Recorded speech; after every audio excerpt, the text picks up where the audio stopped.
Hello, welcome back to another edition of the I'm Always Right Sports Podcast. I am your host, as always, the Mouth of Michigan, Rob Mendyka. With me, as always, my co-host, the Mercazone, Mike Merkel. I made it. He's here. Barely. Just barely, right under the nick of time, because we have a hard set scheduled deadline on when we have to film these. But missing, as always, because he's a slacker. He doesn't even deserve a mention on this show. I'm so mad at him right now. That's right. I'm going hardcore today. No mentions. No mentions whatsoever. But Mike, we got a stacked show today. We're going to open up today's show talking some college football. We're also going to be talking some NFL COVID news as well. We had some big news as far as the Lions pertained. And then the second half of the show, we're going to be doing a wrestling overview. A lot of changes have happened over the past week or so. And then we're also going to be talking some NBA action, especially that action-packed Western Conference. So lots of stuff to talk about today, Mike. But let's just jump right in here first to college football.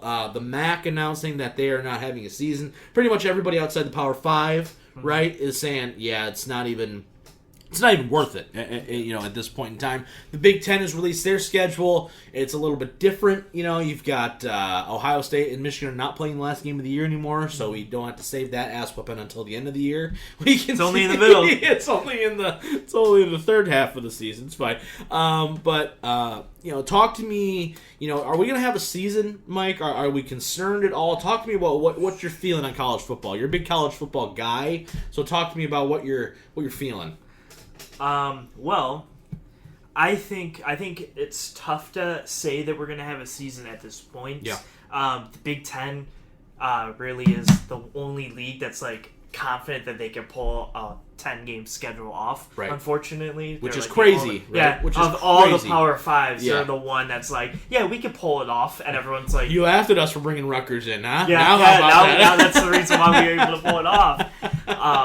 That's funny. But yeah, I it's really hard for me to say, especially with teams in the Pac-12 in the California regions and in the Big 12 in the southern Texas area and stuff. Those are getting hit the hardest with COVID, so it's really hard to be they can easily have a season when they're getting hit the hardest when the Big Ten is the only one that has one out. It's very hard to say right now. Right. I would say that if anything, you'll get Big Ten football, but it's gonna be weird if only the Big Ten is going. So does that beg the question then?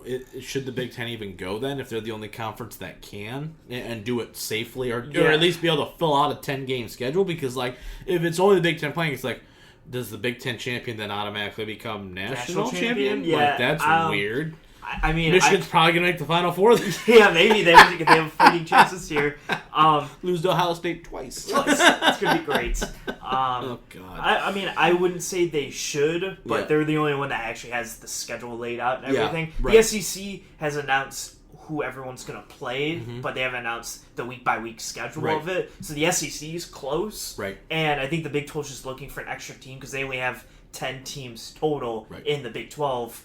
And they need a 10-game schedule. I wonder why they keep calling it the Big 12. I know. But it's funny because the Big 10 has 14 teams. Yeah. Well, so they just really messed all that up. Yeah. But makes no sense. They're looking for an extra team because they only have the 9 to try to find another one. Because the ACC only has a few, but they were able to grab Notre Dame to help fill out their schedule. Right. So it's going to be interesting to see, and I hope we get a season. I hope we do too, for sure. Do you think that they, based off of what we're hearing, especially across these smaller conferences, right? They're all kind of just pulling out, saying whatever.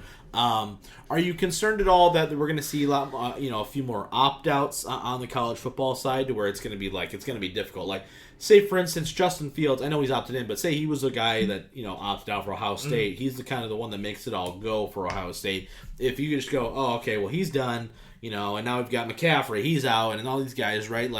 Is at this point, is this kind of is it similar to the NFL where you're just this is just a wacky year anyway? So how much stock are you putting into this season? Is it a lot? Are the expectations the same for you, especially from a Michigan perspective, because there's a lot of change, right? We're gonna have a new quarterback this year, thankfully. We're gonna have a lot of different pieces are no longer here, so you're in some aspects, I'd say expectations are at least different. I don't know if they're higher or lower, but they're definitely different. So talk to me about your expectations for Michigan, and does are they the same as if we weren't going into this storm of crap? Yeah, I mean, to me, Michigan's always the same. If it was almost any other team outside of maybe Ohio State's, their expectation for me is the same too. Yeah. I think everyone else's is different because of this. Yeah. But Michigan is such a big commodity name that I'm like, even during a pandemic season, I think they should still be able to go forward. Like the NFL, I'm like, just because we're in the pandemic, I'm not going to go, oh, Chiefs, you can get a pass if you don't do well. Right. They still have to do well because of how their team is built. Like Michigan recruits very well, and they have so many like good players. Even if a few opt out, I think that you should be good enough in the Big Ten to at least compete, somewhat make a run, make a little bit of run. Maybe not undefeated, yeah, 9-1, but I think you should still have a good season. So for Michigan itself, I'm saying that my expectations are about the same. Okay. Well, on top of that, right, we mentioned earlier that Ohio State is not the last game of the year, right? They're about 3/4 of the way through, I think. They're 8. Not 7. 7.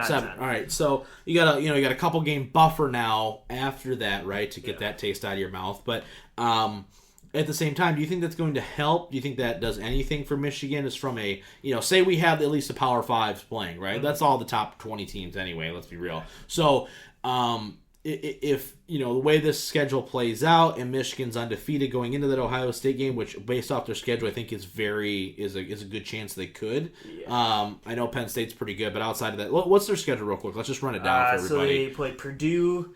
I'm not going home and away. Yeah, they're all no fans. Right. Purdue, Minnesota, Penn State, Rutgers, Michigan State, Indiana, Ohio State, Wisconsin, Maryland, Northwestern. Okay, so I think there's a good chance that they could probably be undefeated going into that Ohio State game. The Penn State one is probably the biggest game. Yeah. It's going to be the most difficult one. Yeah, but Minnesota's a trap game. Yeah. That's a home air quote game. Yeah, right. And Minnesota's the only road game. Yeah, Minnesota air quote game that I'd be worried about. Right. I don't. Say what you want, Spartan fans, but it's just not there yet. You got a new coach. You got a whole new system coming in. You don't know who your quarterback's going to be. You don't know who anything's going to be right now, quite frankly. So, no offense to them, but right now it's definitely Michigan's. This is their state right now. Yeah. But going into that Ohio State game, does that lessen the pressure where Michigan doesn't pull a traditional Michigan tactic and blow the biggest games possible? Your thoughts on basically them being where they're at and maybe it helping, insulating them a little bit, maybe. I think the only thing it helps with is if you're the diehard Michigan fan, you're going to know earlier than normal if this is going to be a season that you can, if you're undefeated. We got a team. Yeah, right. You're undefeated, you go into Ohio State because it's at Ohio State, and you beat them, then you're like, wait, hold on. Yeah, right. We got 3 games left. Right. But we just beat the toughest obstacle in our path, and now we're still undefeated. So I think it's... But then if you lose, you're like, okay, it's the same old thing, and the next 3 games don't really matter. So I think not having it at the end of the season, you're going to know about midway through the season if you're going to be able to be a contender or if you're just going to be like, all right, we're going to be 8-2. Right. Like, how much of a Michigan thing would it be is that they go to Ohio State, beat Ohio State, and then lose to Wisconsin the next week? It would be much 100%. Of like it's almost Lions-esque where it's like, oh, the Lions are going to go beat the Chiefs, and then they go lose to the Washington Redskins. You know what I mean? That kind of similar. No, I'll do you one better. Yeah. I have a feeling that if they beat Ohio State, they'll go and beat Wisconsin, and then they'll lose to Maryland. Yeah. Oh, God. Yeah, that would be... In a track game where you're right. like, we're rolling. It's Northwestern Maryland. We're going to go undefeated. Final Four or Big Ten championship. Here we come. Yeah. And then it's a disaster. Yeah. that would be my worry. Right. I wouldn't even be worried about Wisconsin after Ohio State because I'm like, you're just riding high because you finally beat them. So I think you'd go. I think the Ohio State game is interesting though because if they can somehow pull out a victory, which once again until I see it, I ain't betting it. It's one of those things where you're basically, based off how the schedule's broken down, you're almost guaranteed a Big Ten championship slot. Then if they beat Ohio State, right? Like that is the game because I don't anticipate Ohio State losing to anybody else on our side. Yeah. And say we play Wisconsin again or whoever, there ain't nobody else. Mm-hmm. You know what I mean? Who's Ohio State? How does their schedule kind of break down? Do they have anybody on the other side that you got to worry about before they play us? No. I mean, how threatening is Iowa to you? Yeah. Boring as hell to watch, I'll tell you that. Because they pulled Illinois and Iowa from the other side, I think. Wow. With Nebraska. Lovie Smith, man, is going to give them one heck of a time for the first quarter and a half. Yeah. Ohio State's pretty set up to be going pretty far this season. So. Right. So it really is going to come down to if you that beat game. Ohio State pretty much. For sure. And like it always is for the most part, honestly. So it's going to be interesting for sure. I hope we get football back in some regard here. You know, I we've heard some ADs have already come out and said, you know, that maybe that they're just waiting for this season to be canceled. Give me a hard line. Do you think we're actually going to have a season? College football like season? If you had to bet it, like you got $100 you just found on the street, you got to bet it yes or no they're having a season. The Power 5, right? Power 5. Yeah. I think they do because I think the Big Ten has it. Yeah. SEC's about to have it. ACC's pretty strong. Mm-hmm. They have their schedule set. So that's 3 out of 5. Yeah. They don't have like official schedules, but they have like the teams they're playing and everything. Mm-hmm. So that's 3 out of 5. My worry would be the Pac-12 not being included. But if you just lose the Pac-12 and you have the 4, I think that you could still get away with the 4 and have a season. So I'd say yes. Yeah. At like 60, let's root out of the Pac-12. right? Who are we looking at? We're looking at Oregon and Oregon and Utah. Yeah, Utah or Washington probably. Oh or yeah, something Washington. Like that. I always forget about Washington. Yeah. Yeah, one of those 3 probably. Yeah. But here's the thing: is say like the Pac-12 is hurt or whatever, and they can't. But maybe like Oregon, so like we can run, but the other teams can't. Maybe Oregon can like go into like the Big 12. Oh and, yeah, like, there you help go. them That's out a or good something. point, right? Yeah, because there may be a little bit more. Yeah, maybe like all those teams. Yeah, because kinda, Oregon like, and help. being in Washington, you know, those 2 teams maybe can just go. Maybe we'll hop over. Yeah, we'll hop over to another conference for There you the go. season That'd and be interesting. kind of help out their number system so they can run a season There's too. some maneuvering that can obviously happen here for sure, but I agree. I think we're going to see one. I don't know to what level. You know, it's going to be very interesting. The next couple weeks is really going to be the deciding factor. I think you mentioned August 21st, right? It's kind of like the time it's like that's the, yes or no. Yeah, yes or no if we're going to have one. Yeah, right. August 21st. So we got about 2 weeks here before that kicks in. So hopefully we do see one. If not, we're just riding hard with the NFL, I guess. Oh boy! All right. Yeah, I'm always riding hard with the NFL anyway. So what's different? Speaking of the NFL, let's talk about that. I wanted to bring up. You know, we talked about last week. I think it was last week. Maybe it's 2 weeks ago with Stafford getting that COVID positive test. Right, and everyone was a little worried about him. You know, some other players, Hawkinson, Galladay, blah blah blah. But it turns out Stafford's test was negative. It was a false positive when it took 3 more tests afterwards. His family did. They're all clear. Nothing's happening, right? It's all, they've been fine literally this entire time. And everybody's freaking out that, you know, the season was already doomed before it even started, which to some extent I get. But, you know, so he's clear, right? The Lions team as a whole now, outside of one guy that I can't even remember the name of, that's how important he is off the list, right? We got 80 guys, not including the one dude, so we're ready to go, right? Yeah. Full squad practices, training camp is a go. But with the false positive that Stafford had now, it's kind of forced the NFL to kind of rethink their strategy as far as COVID testing. My question for you, Mike, though, is if, you know, giving you the example of if this would have happened on a game week, Stafford wouldn't have been playing on that week, right? We're going against Packers. It's a big game, and we don't have our best player now, right? For you, how concerned are you that this kind of situation, if they don't really get it figured out in some way where it's going to be consistent, that it's going to wind up costing some teams long term, you know, playoffs, hell, Super Bowl week if we have one, like those kinds of scenarios. Lamar's out, oh great, you know, now the all Baltimore's offense is shit now, you know, whatever the case may be. How concerned are you that we're going to see more of this? Are you concerned that teams like the Lions, who always somehow get bit by it more than others, it feels like at times?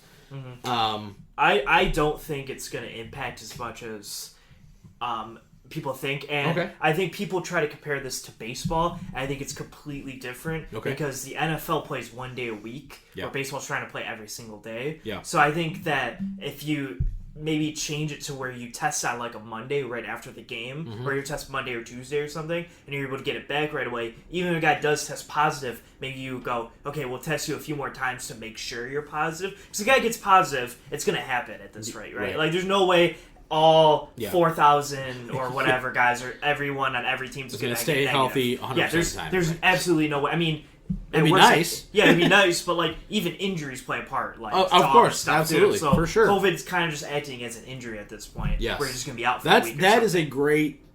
That's a great point right there for sure. Yeah, that's not something you can lose. It's like, oh, it's the same if someone gets hurt. But I think that only playing once a week, you're only losing if you do lose, say, Stafford for a week, Right. it could be a big game, but it's also only for the one game. You're not losing it for 4 to 5 games where it could really impact everything. For sure. You're like, all right, we're losing it for Yeah, this like the one Cardinals week. right now are going to have to make up all this time, and they're trying to figure Exactly, that they have to make up out. everything, and they're missing Now they're getting double games. headers even now. Yeah, exactly. Too. Where all that, where the lines, it's like, okay, we lose Kenny Galladay for this one game against the Packers. Yeah, say, consistent testing is fine. Yeah, it sucks that we lose him for that one game, but we'll just get him the next week. Right. And do you think that the only caveat to that is obviously playoffs, right? That's the big one, right? And I do think that, and obviously they're going to have some time. Obviously, you got 16 weeks to figure it out.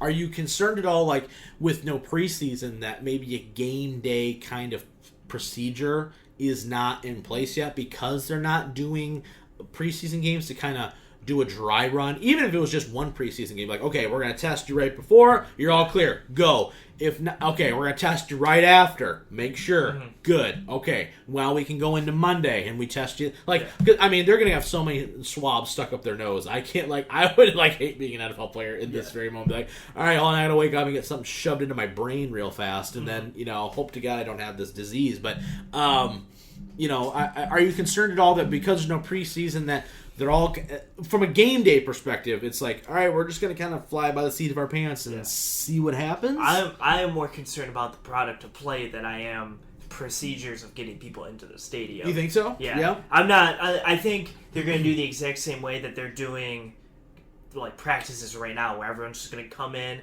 Maybe they'll go a little earlier. Like maybe they're like, all right. Maybe last year it was like everyone has to get here by 10 o'clock to get ready for game day or whatever. Right. Now you gotta be here. Now it's at 8:30 or 9 or something to get an extra hour of testing in or something. But I don't think that. I think you're going to have to worry about sloppy play because you don't get those preseason snaps. Right. Like someone like an Okuda, I think is someone I would worry about. Right. We're not getting any any live snaps, especially because you're probably not doing any scrimmages either. Like the Lions last year brought New England in, right, to do. You're probably like, not doing many practices. cross practices, so you're only going against your own guys and stuff. So that's true. I think that is the problem with having this whole rookie class out here is that problem too. Where I think, like you see in college football, where the first week it's like you're dropping handoffs and you're throwing interceptions because you don't have the good reads. It's because you haven't had preseason games. Well, in NFL, some rookies like Okuda or Joe Burrow are going to have a lot of trouble week one because it's like, wow, this is a lot faster. Yeah, it's a lot faster than we thought. And Okuda's going to have to go up against, well, I guess we play the Bears, so they don't really have that receiver. Well, either way, though, they're going against Ted Ginn, probably. I was going to say, if Okuda's going up against Davante Adams in week 2 and he only has one game of snaps, and you're now I'm going up against this guy, I think it could be a lot harder than people say. Or like DeAndre Swift, he's like, I'm not used to getting hit by I got to make this cut linebackers. Now I got to make this cut now. I think it's going to be a lot harder. It's going to be a lot sloppier play week 1 through 4 than it would be normally. That's a great point. That's my concern. No, that's a great point, honestly. I don't have the COVID for sure, and I think that's where you're going to rely. I think, and once again, I know people don't like to hear this, but I definitely think that was kind of part of the reason why you've seen so many New England guys come in. With a Jamie Collins and a Danny Shelton and a Duron Harmon. Like, a lot of these guys that they brought in, they know the defensive... Because here's how I think they looked at this offseason, right? They went, our defense is the worst in the league, right? Yeah, We're pretty close, right? Offense with Stafford underneath there, we were humming. I heard Darrell Bevel's press conference where he's like, we are not going to be complacent at all. It's like, we obviously weren't good enough to win enough games, so it needs to be better, right? Which, for me, is like, oh, good. We're not going to see the same 7 plays over and over again. Whew, hopefully, right? Mm-hmm. But at the same time, you bring in Corey Unlin, who is in sync with Patricia as far as a secondary perspective goes. Where he's a glorified secondaries coach. Is really what he is. And so they bring in these guys that already kind of know the system, so the turnaround time is a lot less, which is, I think, what is somewhat what they're banking on a little bit. I think they try to improve, but also get all right, let's get the band back together, kind of quote unquote, and just let's run this back and get us to a serviceable level. I think the offense is going to have to carry this team regardless. Yeah. I think the defense just needs to not be like, oh, by the way, you just had a great play. Here, let me shoot ourselves in the foot 12 times so you have to overcome this massive mountain. Yeah, I agree. And I think we are getting a favorable schedule start with getting the Bears first. Because I don't look at the Bears as a super... Like, if we got literally any other of the first 4 games first... like if we played the Packers week 1, I'd be like, oh, this is gonna be a rough start, go because Rodgers gonna pick apart the defense and stuff. Yeah. But we're getting the Bears first, and not saying the Bears are awful, but I think they're way their more. offense is definitely not. They're way more on our level than say like the Packers or the Cardinals or I'd the be worried about Saints. playing that both. Yeah, Like any of those 3 teams, I'd go week 1. I'd go we could be in big trouble. Yeah, but playing the Bears week 1 more on our level, I think we have a good chance of starting off maybe on a right foot, and then Yes. going into week 2, 3, and 4 having a game behind, so Right. you have a chance to Right, yeah, and for sure. Obviously, in that Bears game, obviously because you're starting there is of the utmost importance that you win that game, right? And the Bears are in a quarterback thing, so if like Nick And that's- Foles starts, yes, for maybe sure. he's not going to be in sync with everyone. Where you Yep. have Yep. Stafford, who is in sync with everyone. Yes. So maybe you can have a few advantages going into this. There's a lot of things, and I really think they're relying on the team chemistry to really get them to gel early, Yeah, right? exactly. And honestly, what we saw from this team last year, even I thought they were playing good football in the first couple games of this year, right? Yeah. They were playing good ball. They just couldn't close, right? Yeah. So it's like if I'm looking at them being a fast starter under Patricia, historically, that's not been the problem. Is them starting fast. It's them finishing. Where I feel like with the Caldwell era, it was almost like, man, we couldn't get out of the blocks to save our freaking lives, and then somehow we got to pull this magic out at the end to, pull out a 9-7 year every year. So,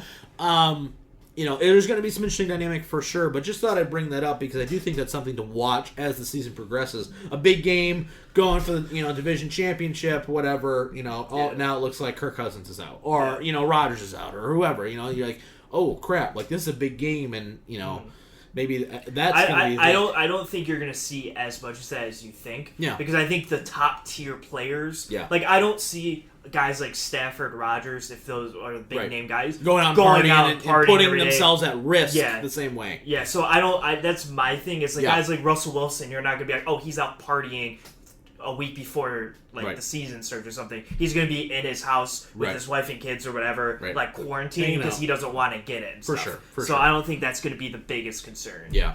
Hopefully not, right? I hope we see everybody as healthy as possible, right? That's the big thing, right? Quality of play is of utmost importance for sure. All right, that's going to be it for part 1 of this week's episode. Coming up, part 2, we're going to be talking some wrestling action, lots of new stuff to go over when it comes to Squared Circle, and then we're also going to be talking some NBA action once again. Games are officially in full swing, and Mike's got some breakdowns of that Western Conference. It's been crazy. Yes. All that good stuff after the break. Stick around.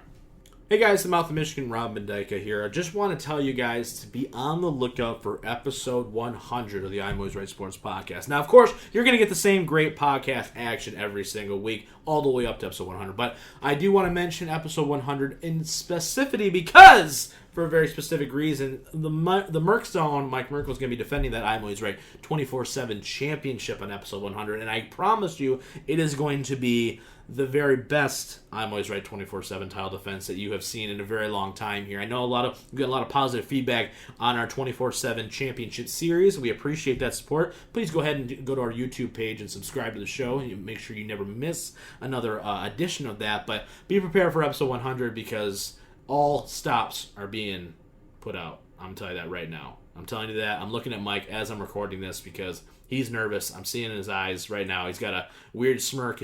His hair is all done up, and it's all starting to fray out now. He's all getting nervous. Kyle's not even here. He's getting thrown through the table. I mean, what? Oh, is that a slip? Maybe? I don't know. We'll have to find out. Tune into episode 100 to be sure. Now here's part 2 of this week's episode. And welcome back to part 2 of episode, I think 89 we're on, Mike. It is a crazy time here in the I'm Always Right Sports Podcast. The road to 100 is officially on. Like I said before, in our break in that commercial there, be ready for episode 100 because it's going to be a doozy for sure. Obviously same great podcasts like we do every single week, but as far as that I'm Always Right 24/7 championship, so that's about to get crazy. I'm going to tell you that right now, so be ready for that. But Mike, let's just jump right in here too. Speaking of championships, speaking of wrestling as a whole here, I just want to do a bit of a brief overview on what we've seen here on WWE TV, AEW TV. First thing I want to mention here, I want to start with NXT, and then I want to go into some stuff that happened on Raw, SmackDown, all that good stuff. I want to start with NXT, though. This Adam Cole, Pat McAfee match has been confirmed. We talked about it a couple weeks ago how it was kind of like, we kind of felt like that's where they were going with it. Now it's kind of confirmed.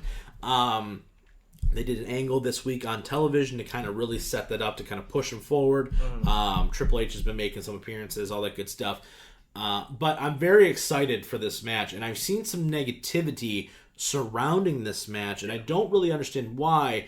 Talk to me first, Mike. Just I want to hear your opinion on this. Are you excited for it? Are you like this is a waste of Cole? Or like what are your thoughts on it before I air mine? Because I just don't understand the hate for it, and I have a couple reasons why, but I want to hear what your take is. Well, I mean, it's a very interesting situation you're in because I think on one hand you want you can say Adam Cole has nothing to do, but on the other hand it's like but you're versing Pat McAfee. It's like a very double-edged sword. Me personally, I think Pat McAfee's hilarious. And I think he's a lot of fun. And I don't watch his whole show. This whole show for 2 hours. A bit long. It's a little long. But I watch. They have 5-6 minute clips of whatever they talk about, and if it's something interesting, I'll tune in to watch those little clip bits of it on YouTube or something. It's not like that perfect hour that you get here with the I'm Always Right Sports Exactly, podcast. It's 2 hours with AJ Hawk on the third hour, and it's just a little too long for my taste.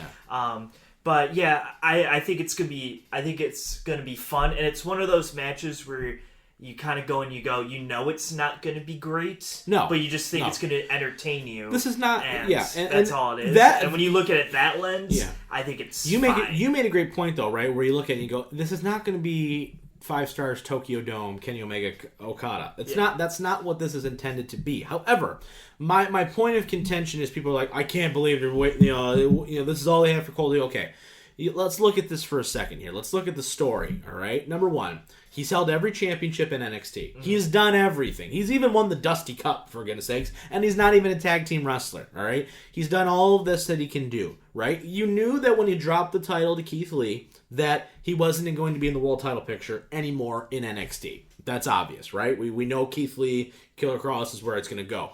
So the next best thing for him to do is be on a marquee match, and there is not a bigger marquee match that you can have with an NXT roster person than a celebrity. I'm not even gonna say Pat McAfee because I'm not gonna say Pat is wow, A-list, wow, they got the greatest thing ever. This isn't Floyd Mayweather, obviously, but they set up the story. He's an entertaining guy. He's huge on YouTube, huge in the podcast community. He's big in the football community. I mean, let's be real. And you know that this is going to be an entertaining match. And if you're an Adam Cole fan, you should be ecstatic that the company, thinking about it broad term here, business-related stuff here, that the company has enough faith in Adam Cole to deliver a quality match, an entertaining match that you're going to get out of a guy who is a non-wrestler, putting him in the semi-main event, right? I mean, these are all things that if you're an Adam Cole guy, or if you think he is worthy of being, then this is the best way to do that, right? You could throw him versus Ciampa again. Would it be a phenomenal match? Yes. But there's no story, and you're just throwing a match out there to be a match, it doesn't make any sense, right? So I think we need to put that in those kind of parameters, and you're hoping, like we are, that this is kind of Cole's send-off before they get moved up, because they need to get moved up, because they ain't doing nothing right now besides dropping out to everybody else. So they need to get moved up. So I'm extremely excited for this match. I understand how people say, well, if he's the best guy on their roster, why is he not in something more? There is nothing bigger than this. When the company has this much invested time into you, where they trust you to handle somebody not from their world, to bring them in and to deliver a pay-per-view quality match, whether that's in-ring, entertainment, whatever, that's a big deal. So if you're a fan of Adam Cole, like I am, very big fan, then you should be ecstatic and look at it for what it is. It's not going to be some classic Greco-Roman style thing. What it is going to be, though, is it's going to be hilarious, I'm feeling like. Yeah. And I feel like it's going to be fun. I think it's going to be entertaining. I think it's going to be something that we're going to look back on and go, that was fun. That's all it's supposed to be, is that it was fun. And that's the point of it. It's going to be a big match. NXT 30. It's the only time to do this, and I think it's the perfect time. It's like when you go into a movie, and it's like a comedy. Yes. And it's not like, this isn't supposed to be the Oscar-winning movie. No. You go in going, I just want to laugh and have a good time for 90 minutes. Yeah. And when you get that, it's like, okay, that was good. This is the movie Tag. Yeah, that's it. Yeah, Tag or Game Night or one of those lower tier just comedies. Big stars to headline the movie, right? Ed Helms or Jason Bateman or whoever. Rachel McAdams. But at the end of the day, it's not something to be made super serious. It's not meant to be that. It's supposed to be a let me up. and like let's just have. I'm looking forward to it. There's some build, there's some story, but it's let's have some fun because then when you go to the main event, okay, now let's strap in NXT title, Keith Lee, Cross. Let's go. This is going to be a war. Yes. You know what I mean? Like, so that's how I look at it. Yes. And I think every match has to be looked differently, and that's how I look at it. Exactly. If this was Ciampa Cole again, we'd be talking about like we broke it down last time. We'd be looking at it in a different lens. I would look at that match as and go, this could steal the show. Yeah, this should steal the show. Be the best match on the card, best match. Right. Maybe of the year, put in the top tier of them, but yes, exactly. It's not going to be. Right, for sure. So I had to get that out there. I also want to talk to you about this Retribution faction thingy mabobber thing. Your thoughts on it? I'm a big fan of factions. I have been very vocal about that since the start of this show. I'm a big fan of factions as a whole, but you know, the mystery, I get it, to keep people tuning in and everything like that. I feel like they didn't do them well to debut them, really. They didn't do anything for the first 2 weeks, really. Your thoughts on this Retribution faction? They're trying to give the show, the SmackDown and Raw, kind of punch in the arm. Yeah, I'm mixed on it only because it reminds me kind of in a way of like the Aces of Eights in the TNA in like 2010 when they all were like masked guys and you didn't really know. We actually probably knew who they were, but you didn't really know who they were or whatever. I think that this Retribution clan or whatever, the faction, you're gonna need one of them to unmask to be like the guy. Because if they're all, it needs to be a guy. Yeah, because if it's just 5 masked guys every single week, I'm gonna be like, or lady, or a lady. I think there's one lady in there or something. But it's like if it's just like 5 people all masked and you never know who they are, it's like that's stupid. It's stupid because I'm like, I will say that you made a good point though. Whoever the leader is of this needs to be a legit star. Yeah. You know, if it's going to be Ciampa's been a guy that's been rumored as one of these people. He's been off TV for a minute, you know, if it's Ciampa, cool. Yeah, roll with some NXT or 205 Live like people. If I don't care, it doesn't really matter to me as long as it's somebody that we are going to then take seriously as a legit star. That is the big thing. I've heard rumors will be like Mustafa Ali, Cedric Alexander, Ricochet. If that's who it is, then you might as well throw this in the trash immediately because they're not there. They're not that kind of person. You've beat them down for so long that you can't all of a sudden be like, oh, now they're main eventers. It don't work like that. I mean, they could, but it'll be awful. If they were led by Ciampa, that's I agree, but not as the lead guy, right? Yeah. That's the big thing. They need a legit person, a new star where they're going, no, this is somebody to mess with. Yeah, right? agreed. So that's my thing is if you first in the next like 2 weeks, I think you need to know who the leader is. Yes. I don't care if everyone else could stay masked for all I care because it just adds intrigue. Right. So like if the story is going to be whoever's going to be going against them, who is going? No one can trust anybody. No one can trust anybody, and then you have to like they're trying to like unmask everybody. That's usually your storyline with mass groups of people. Oh yeah, for That's sure. usually the storyline. Absolutely. So I would be a fan of that kind of thing, but I need to know who the leader is. Because there's 5 mass people. I don't like the name Retribution either. I think it's too hard to kind of come off the tongue. You know what I mean? A little bit like Nexus, Shield. Like it's very like boom, boom, boom, boom, boom. You know what I mean? Like unless you're gonna call them something like the 4 Horsemen. Like okay, 4 guys. Like that's the whole point, right? The Heart Foundation. You know, Degeneration. Like even DX. Right? There's some things. Retribution. It's like it's a bit. Yeah, I'm not really crazy about the name either, but I'm willing to give it a chance. Like I said, I'm a big faction guy personally, so I'm hoping that this is going to lead to elevation of new stars. That is the whole goal of factions, is to take an established name or somebody fans care about, take a couple other people with them to elevate them to that level, and hopefully you get 1, 2, 3, 4, 5 new stars out of it. That's the goal. So fingers crossed there. Real quick before we segue to the NBA, thoughts on this Raw Underground thingy mabobber.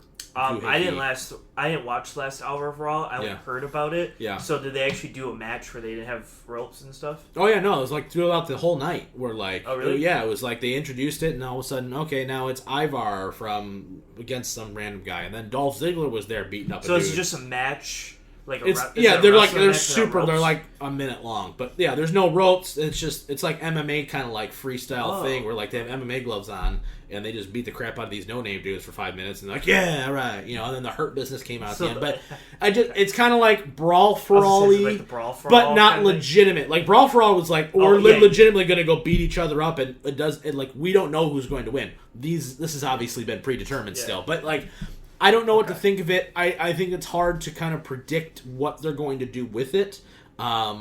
It's one of those things to where I go, I guess. I think this is going to be a big shot in this thing. Yeah, but they got they're doing the thing with MVP and Lashley. They kind of came in the end, and I don't know if they're aligned with Shane or not, or what the dealio is with that. It's something. They set up a lot of stuff to kind of be like, all right, let's wait and see. So if that was the goal, I get it, know. But oh boy, was that like a thing where you're just like, oh man, son of a b. All right, well, sorry guys if you guys were looking forward to the YouTube show this week of us doing this live. Apparently our SD card's full, so that's my bad.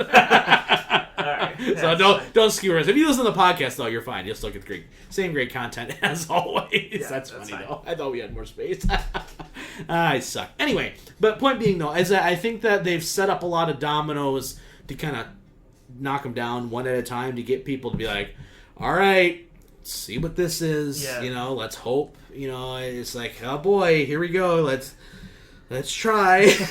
I make it sound like I'm exhausted because I think it's in some aspects that I think the audience is a little tired. I think it's hard. No fans still is hurting the product quite a bit. They're trying as best they can. Real quick too, I want to hear what are your thoughts on just the SummerSlam card as it's kind of shaping up to be. Right, you got Seth and Dominic now. You got the tag title match. You've got MVP versus Apollo Crews. I don't hate like on the potential of it, right? I think it has potential to be very good. Mm-hmm. I'm interested to see the two main women's matches that are going to be announced the next week. I think. Yeah. I think it's like if Asuka beats Bayley, that she versus Sasha, right. and then there's like a battle royal thing Yeah. for Bayley's. Yeah. I want to know. I'm pretty sure Asuka's going to first Sasha at that point. I don't know probably if they're at going to that do point it. then. I don't know if they're going to make them do double duty too for the women's tag titles too. Yeah, because so I'm very interested to see if the women's singles who they're actually reversing. Yeah. Because there are a couple of names where I'm like, oh, if she's going up against like Shayna or she's going up against maybe an NXT girl that I can't really, I don't know who could be up there from NXT right at this moment. But if it's like a pretty big name person that hasn't really been in the picture, I'm very excited. But I mean, I'm trying to think who else is on the card. Well, you got Orton versus McIntyre. Yeah, that's the only other one Yeah. I'm very excited for. Everything else, I think it's going to be. Will you be pretty less bad. or more excited after this show if Orton wins? Are you because I think there's a lot of people. I know we're getting a little off in the weeds here, but like there's a lot of people who are like, and we're going to talk about this more in a couple weeks when SummerSlam's like right around the corner. But like, a lot of people are like, if Orton wins, I'm gonna be really pissed. And then some people are like, yeah, but what if you get Orton and then Edge comes back and then at Mania we get Orton versus Edge again for the title? Yeah. That's, Do you think? Well, here's the thing: is I'm like, at that point, is it? So if you're gonna have the hypothesis that that's gonna be like a big match at Mania, so you're gonna have Orton hold the title for 8 more months. Are we okay with that? Yeah. Because here's the thing: is I would be cool if McIntyre. I don't know if you could have Orton take a loss, but if this was at like Survivor Series Rumble time, when like Edge wins the Rumble, but Orton won the title, and that sets up that match or whatever, I think that would be cool. But I don't. I want Orton to win the title because I love what Orton's doing. Orton right now. has been on fire. However, like in the hypothetical, if that's where you're gonna go with it, kind of, I don't know if he's gonna maintain Orton that for 8 months. I don't know if he's gonna be able to maintain that. And that's the problem too, is that him, he's never been. He did the slimy heel thing with the legacy thing, so I don't know if you can go back to that necessarily, especially with the way he's doing it, where he's just been beating the crap out of everybody. Yeah, exactly. So it's hard. I think it's gonna be weird if. And also, I don't know if I'm really ready to take the title off McIntyre yet. I feel like that's he's got some legs still. That's why I think go. I think like a Survivor Series would be a perfect time because he held the title for them like 5-6 months. He loses it, then Orton does his thing with Edge, and then maybe you get another match later down the line there. Well, but I think Orton holding the title for too long is the problem. Yes, it's gonna be like if Moxley holding the title for this long, you're just gonna be like, okay, like I know where we're going to, but just like it's gonna be like until we get there, it's gonna be like, all right, here we go. Yeah. Speaking of that, though, as we get back a little bit on track here, we're trying. yeah, I know it's rough. AEW, I do want to talk about briefly here. I want to talk about this MJF thing, right? MJF doing this whole campaigning. He's going to get a world title shot at. Is it All Out technically? Yeah, it is All Out, right? Yeah. Okay, it's always All Out's their WrestleMania. Yeah, show, right. Okay, yeah. I don't know if I didn't know if they were flip flopping with All In, All Out, all that yada yada.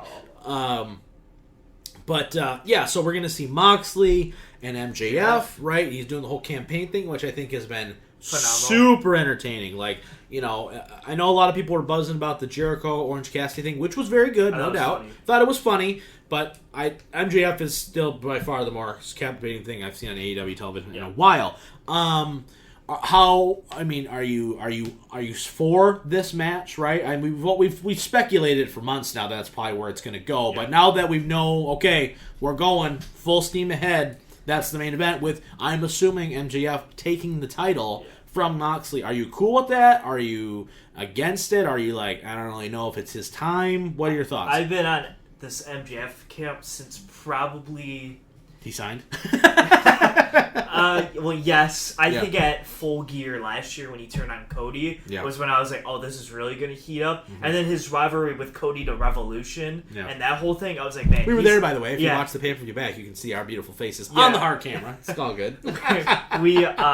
That was a phenomenal feud, and everything since then, I'm just like, man, he is just absolutely on fire. Yeah. So I think I am more than ready for MJF to win the title. Yeah. Very hopefully. Like, one thing for SummerSlam and then AEW's like the next weekend or the weekend after, this whole like time period between the two, that is by far the one thing I need to see happen is MJF win the title. You think so? That's on your wish list, number one. Yeah, that's 100% number one. Okay. Number two would be Kenny and Paige to lose the tag titles to literally any tag team in the world.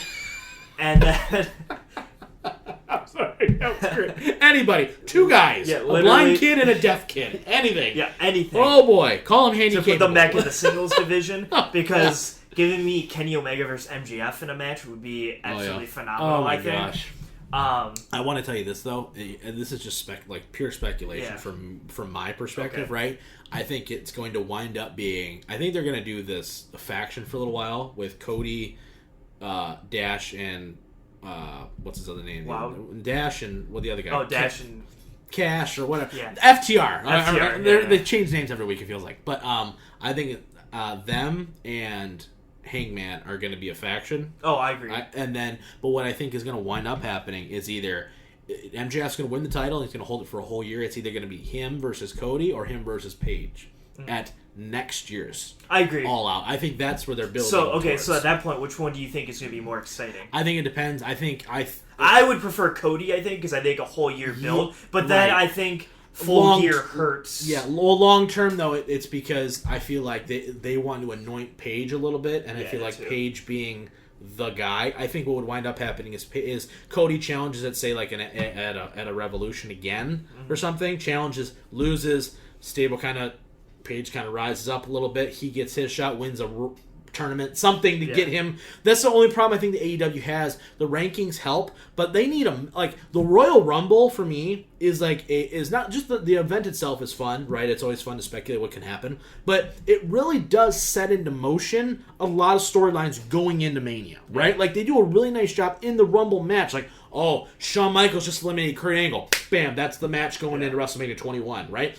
They do those kinds of things to kind of set some stuff up and kind of spurn some rivalries. AEW needs something like that. Not the Rumble match, but like something to kind of get us going into some bigger lines to kind of get us set up for All Out. Yeah, I think they should do a lot. I think they should do a G1 type thing. Fine, on a weekly done. Television. Sold. Because I think you could put 8 singles guys. Yeah. For like God, what is it?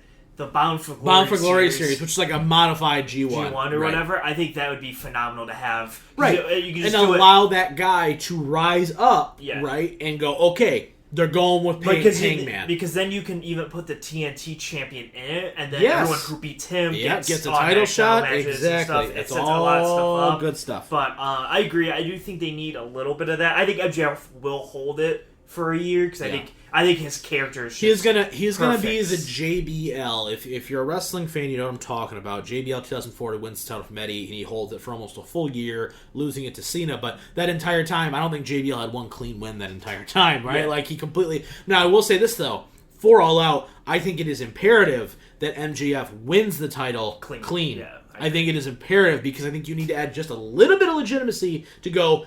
He can get it done if he needs to get it done, rather than Wardlow consistently hanging around him. Like, I think it would almost be better off where it's like Wardlow gets banned early in the match, and then, okay, now we've got it. Yeah. Because I think that then adds some legitimacy to MJF as a true talent in the ring. Not always. After that, if he wins by hook or by crook the rest of the way, I'm cool because I know what they're building. And then I think if they build MJF, if Paige or whoever beats him, it's like, okay, boom. Yeah. You know, and now we're rolling. We got several main eventers on our hands right now, too. Well, give me your thoughts real quick before we shift to the NBA. Our camera died, so we got all the time in the world now as far as timing. On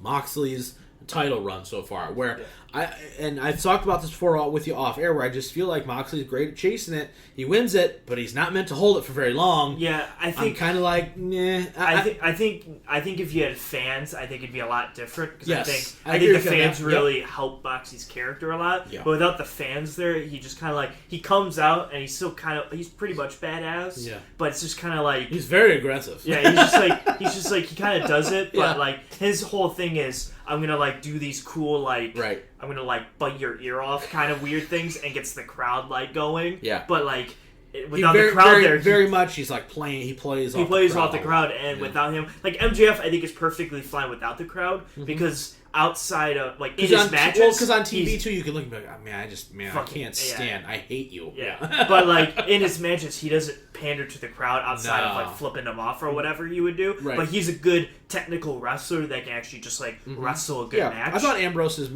Moxley, whatever his name is. Yeah. I thought his match against Darby Allin this week was pretty damn good. I Yeah. will say that. I think he always delivers fine. I always just feel like there's just something missing, like that missing element where like I'm like, oh man, I'm really like him versus Jericho. Obviously we were going, but I was very excited for that match, knowing he was probably going to take the title. But like they had a lot of story built into that. They have yet to capture that since he won the title, in my opinion. Whether it be Brody Lee, all right, Brian Cage, okay, like I don't feel like they've done a good enough job for him to really set him up to be like, okay, like he's going to drop this title. And it's going to be like, oh my gosh, they've actually crowned MJF as like this new... Because he's going to be the first AEW guy to win the title. Right now, it's just been... We need to establish some sort of lineage of true top names in WWE. That, oh, wow, this is a important championship because Chris Jericho held it and Dean Ambrose held it. And now it's like, okay, now it's our guy. Yeah, our guys. Because I think Adam Page and some are going to be next few guys. So I agree with that. Yeah. I just felt like it's been okay. Like I give it like a C plus B minus run. Yeah, no, it's not been bad by any means. I think again with COVID hitting, I think there was that long definitely hurt him. Definitely there was hurt like him. a month and a half where he just wasn't on TV ever. Right. There were only like as we talked the same like 8 or 10 guys competing every single week, which hurt. And then when he came back, he was like they don't have the main eventers, so it was Brody Lee, then Brian Cage, two guys who I'm like good, but not for sure anything great. So.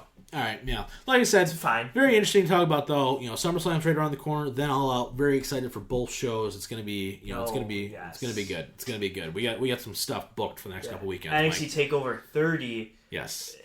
We're gonna talk about that too. It's gonna be a good time for sure. But we'll preview that more in a couple weeks. All right, let's talk NBA action here. I want to talk. You know, we're getting right to the nitty gritty here as far as the playoffs are right around the corner. Right, we got just a couple games left. The playoffs will start next Monday. Next Monday, right? Which is perfect because we can obviously talk about. Yes. You know, we've already predicted who's going to be the NBA champion. You already know it's going to be the LA Lakers. They're going to win in 6 against the Bucks, but it's going to be. You're going to see some great series ahead of time. But it's fine. It's going to be a great time. I'll be like a little kid in a candy store. Yeah, you're gonna be pumped for sure. I'm gonna come over and you're gonna be like, so are we watching basketball or basketball? Yeah. Oh wait, how about basketball? Yeah. And then you go, hockey. I'm like, no. Basketball. Orange ball, not black puck. But I do want to talk a little bit about this Western Conference because we are, as predicted, not patting ourselves in the back or anything, but as predicted, it's a close race. We're right up onto it, right? But it's extremely close, right? We're seeing a lot of back and forth action. The Suns have never played better basketball since Devin Booker's been a Sun. We're finally, and we talked about that, where we're just waiting for the Suns to get it, the pieces to kind of fall into place, and clearly they've been on fire, right? Portland is right on the fringe, right? New Orleans is right there. You've got Memphis is still in technically as of this recording, but that could change tomorrow. So there's a lot of stuff going on. Talk to me, Mike. You've been watching all this stuff. Whistle to whistle here. How what are your predictions here? Are we going to see the same 8 teams that we're in right now? Are we going to see Portland somehow squeeze into there? Do the Suns make this weird run just to get buzzsawed by the Lakers in the first round? It's going to be very interesting because I don't think when you look at Memphis, right? So Memphis is a game and a half above Portland, right? Who is the 9. Right. However, Memphis has the Raptors, Celtics, and Bucks as their next 3. That could easily be 0-3. I was going to say, find me a win there.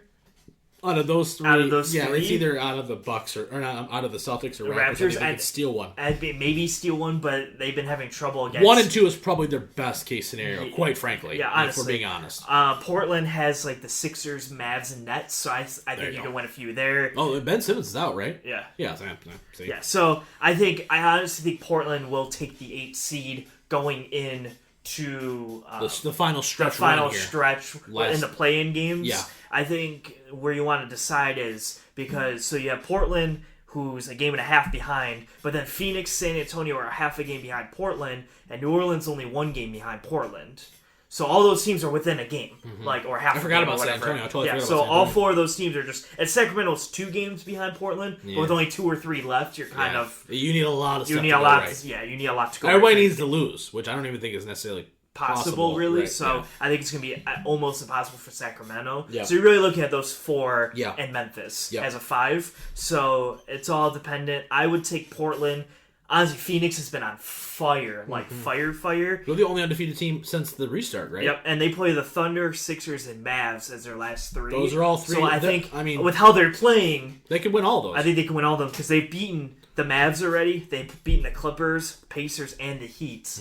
So I'm like, Thunder, I think it's pretty winnable. I think the Mavs game is the hardest one for them on that run there. So, I think it's going to be very interesting. If I was a betting man, I would bet Portland gets into the 8 with probably Phoenix as the 9. Okay. And then I think Portland probably beats them. I think so too. One of the 2 because they get 2 games guaranteed. Right. Yeah. So I think Portland. I think Lillard right now is really kind of fueling the fire a little bit here for them as well, and I think that's a driving force for them. And that's the kind of guy the Pistons need. Not like obviously having Damian Lillard in general, but having a dude who can just be like, what, screw this, I'm taking over and I'm just going to run this joint for the next. 100%. You know what I mean? Like they don't have that guy. It makes me sad because that's what they need. But at the same time, let me ask you this though: as much as excited as we are to watch how this kind of unfolds.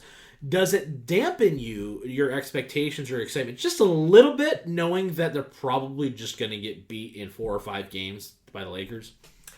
Well, no. I think Portland has the best chance of beating LA, right? Just with the playoff experience they have. Agreed. They have no offense against Devin Booker or Ja Morant or something like that, but Damian Lillard is on a totally different level than those guys You know what I mean? They're teamed. That team is the most complete team out of the 5 and that are they fighting. They were hampered by injuries early in the year. They're finally healthy. They're playing good basketball. So, I don't see the Suns winning a game against them. I don't see Memphis, honestly, winning a game. I don't see any of the teams but Portland being able to beat them. Right. Which is why I think if you want the best series possible, I want Portland. Right. Now, me personally, as I want the Lakers to have the easiest road possible, I would love for them to play like Phoenix because I think they just. You're really hoping the Kings make a run. Yeah, the Kings will make a run. We are glorified now. Hey, that Walton Lakers. Yeah, that storyline. That could be a great storyline for a week. Yeah, for literally a week. They play every other day, so it would be literally a week. I know. But I don't really ever see competitive 1-8 matchups though. No. Like you look at the other ones, like oh great, Orlando versus Milwaukee. Hey now. So you look at or the Nets or possibly because they're only a half a game behind or whatever. So I don't look at either 1-8 to be very difficult. Yeah. Personally. Mm-hmm. So. Portland will make it exciting, I think. Do you think any team has a legit chance of being the Lakers? Like, do you think if if Portland was like playing out of their mind? Are we talking about any of the 5, or anyone in general? No, any of those teams that like any. I mean, Sacramento doesn't. Sacramento, I don't think can at all. San Antonio doesn't have. No, the pieces there. San Antonio's too old and slow. Phoenix doesn't have the pieces because no one's. Here's what I will say about any of those 5 in particular playing, but really most everyone but really the Clippers playing the Lakers is no one has the guy who could just go get on LeBron. I think that is your problem with every single team. Right, for sure. I think like when you look at Portland, right? Who's going to guard him? Right. Carmelo? Yeah, right. Or probably. Zach Collins? Right. Or something? For sure. That is my differential between them and really the Clippers and everybody else. Okay. It's like you don't have that. That is a great point that I didn't actually even think about. It's just like if when Dallas matches up with the Clippers in the first round, who are you throwing on Kawhi? Right. For sure. Yeah, it's not going to be Tim Hardaway. It's not going to be Tim Hardaway. It's not going to be Luka. Yeah. And then it's like, okay, you found that one guy to get on him. Now who's going to be on Paul George? Right. Exactly. Because now it's like, who's going to be on LeBron and AD? Like, until they meet, probably LA in the championship, I don't think any team has enough defensive firepower to be able to stop both. Okay. Yeah. And I think that's where Milwaukee could hinder, because I think if they play like the Heat, it's, okay, who can stop Giannis? Adebayo. Right. And then they don't have that next guy to go to. Right. So I think that's where the difference between the Lakers and Clippers are and everyone else. For sure. Yeah, that's a great point for sure right there. That's some deep analysis right there. I think a lot of people are forgetting about that a little bit. I think that they're talking about teams overall, right? Like the Lakers clinched number 1 obviously. Yeah, so they're not. So no one's talking about them. They're just kind of like they're coasting. It's fine. But when you get into these matchups, right, and everybody wants to talk about Harden, Westbrook versus AD and LeBron. I think that's kind of a misconception in some regard, where you're like, it's not really that though. It's okay.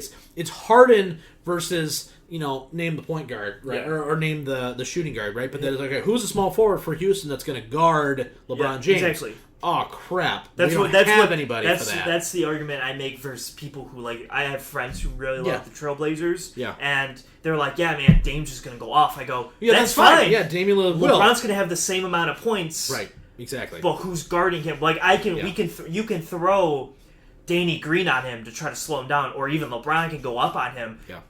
That can't be flipped. Yeah, no. Damian Lillard, Damian Lillard can't guard LeBron. They don't have the LeBron stopper. Right. And if you have the LeBron stopper, cool. Where's the AD stopper on the team? So that's kind of where I look at it. Is you look at the star players, you go, oh, this is going to be good, but you really have to look at the 8 or 9 guys. I think the only team in the West outside of the Clippers who can take this, just as we kind of wrap up this show here, I think the only team to be, if you were a Lakers fan, is Houston, and I'm gonna tell you why. It's because I think Houston can run them out of the gym. Yes, I think that's the only team, because the style is so different and is so like, we don't even care about defense anyway. Yeah, we're just gonna hope to put up. You're gonna put up 1,000 points. We want to put up 1,001. Yeah. Like that's I think that's it. I think the only flip, because they did it a couple of days ago when they played them, is they played AD at the 5. Yeah, and they put I think Kuzma in or whoever you want to put at the 4 or whatever. Yeah. But I think it makes you smaller, but you still have a big. Oh, yeah. Where I don't think the Houston literally doesn't have a center on their team. No, Tyson Chandler's there, but he's like hurt or just has limited minutes or whatever. Yeah, like they're running with Covington at 6'6" to be their center. Right. So like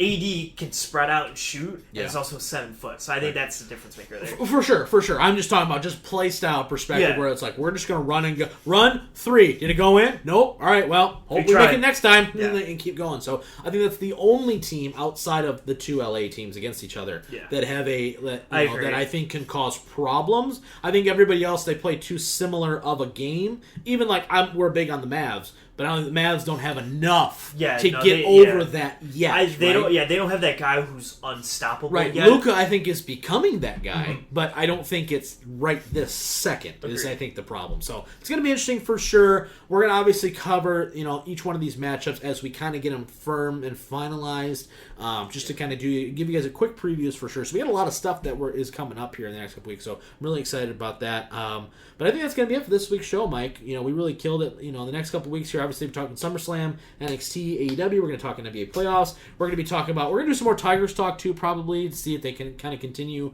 on their run. They're an offensive juggernaut somehow, even though no one's batting over 200 somehow. It's a weird statistic. Lots of great stuff to talk about in the next couple of episodes, and for sure be ready for episode 100. I'm telling you guys, we're going to make it the best show possible for you guys for that monumental episode. Once again, we appreciate all your support. If you haven't already, make sure to click subscribe if you're watching this on YouTube. If you are listening to this on any of our on any of your favorite podcasting sites, be sure to give us a follow or a like or give us a comment, all that good stuff. We really appreciate it. Obviously, you can find all the latest content from us at I'mAlwaysRightPC.com, our website, and be sure to go to BelowTheCollar.com to buy our official t-shirt. I do have some other designs in the works. I know I've been telling you guys that for a while, but I'm really trying to get those pushed through, so be looking forward to that as well. So I'm hopeful you'll be seeing that in the next couple weeks. But that's going to be it for the Missing Whale Man, the jerk face, for the Mark Zone, the king of the in-depth detail, and Mouth Michigan. We will see you guys, as always, next time.